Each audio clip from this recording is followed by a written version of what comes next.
Hello बच्चों, let's read this question. The question says, assertion when a negative charge minus q is released at a distance r from the axis of a uniformly and positively charged fixed ring of radius r. The negative charge does oscillation but not SHM. Reason: the force on a negative charge is always towards the center of the ring, but it is not proportional to the displacement from the center of the ring. Option first, both assertion and reason are correct and reason is the correct explanation of assertion. Option second, both assertion and reason are correct but reason is not the correct explanation of assertion. Option third, assertion is correct but reason is incorrect. Option fourth, assertion is incorrect but reason is correct.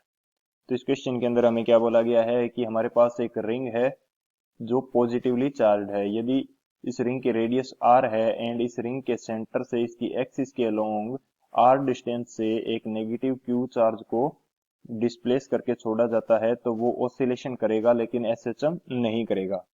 इसके पीछे reason हमें क्या दिया गया है कि जो force होगा इस नेगेटिव चार्ज के ऊपर वो हमेशा इसके रिंग के सेंटर की तरफ रहेगा, लेकिन वो प्रोपोर्शनल डिस्प्लेसमेंट के डायरेक्टली प्रोपोर्शनल नहीं होगा।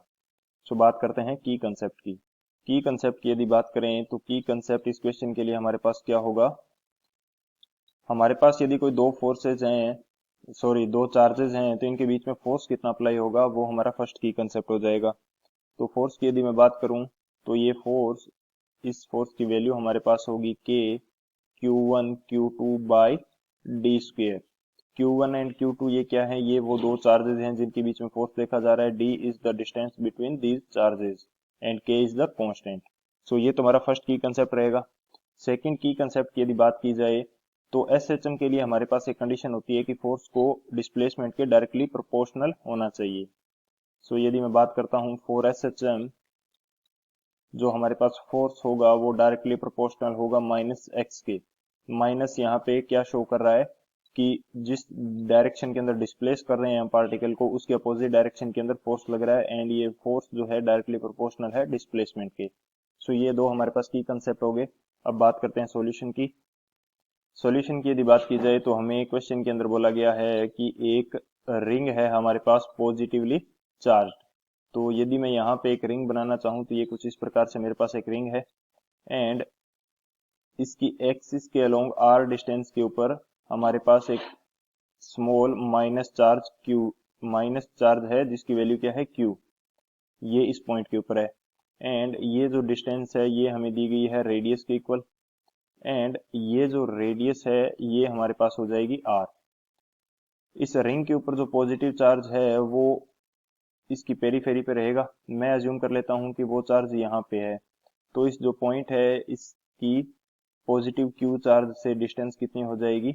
यदि मैं इस डिस्टेंस की बात करूं तो पाइथागोरस प्रमेय के अकॉर्डिंग ये हमारे पास डिस्टेंस आएगी अंडर रूट 2r। सो अब देख लेते हैं कि जो चार्ज है माइनस क्यू चार्ज इसके ऊपर फोर्स कितना अप्लाई होगा। ये हमारे पास फोर्स है के Q1 Q2 by D square. सो यहाँ से यदि फोर्स देखा जाए तो के हमारे पास कांस्टेंट है, Q1 हमारे पास क्या हो जाएगा positive Q charge and Q2 हो जाएगा माइनस क्यू बाई डिस्टेंस की स्क्वायर। डिस्टेंस स्क्वायर यदि करेंगे तो डायरेक्ट डिस्टेंस इनके बीच में कितनी है √2r। इसकी स्क्वायर करने पर आ जाएगा ये 2r स्क्वायर। सो यहाँ से फोर्स जो है ये हमारा डायरेक्टली प्रोपोर्शनल आ रहा है किसके, -1 बाई आर स्क्वायर के। फोर्स हमारा डायरेक्टली प्रोपोर्शनल आ रहा है 1 बाई आर स्क्वायर के एंड इस फोर्स की जो डायरेक्शन है वो किस डायरेक्शन में होगी। रिंग के ऊपर हमारे पास पॉजिटिव चार्ज है एंड हमारा जो टेस्ट चार्ज है वो है माइनस क्यू। तो इनके बीच में फोर्स ऑफ अट्रैक्शन काम करेगा एंड जो फोर्स की डायरेक्शन होगी वो towards the centre of ring रहेगी। एंड ऐसे यदि ये इसके रिंग के दूसरी साइड चला जाएगा तो भी इसके ऊपर फोर्स की डायरेक्शन चेंज होकर towards the centre of ring ही रहने वाली है। सो हमारे पास हमेशा जो डायरेक्शन है फोर्स की वो towards the centre of ring रहेगी एंड ये फोर्स जो है ये हमारा डायरेक्टली प्रोपोर्शनल आएगा -1 बाई आर स्क्वायर के।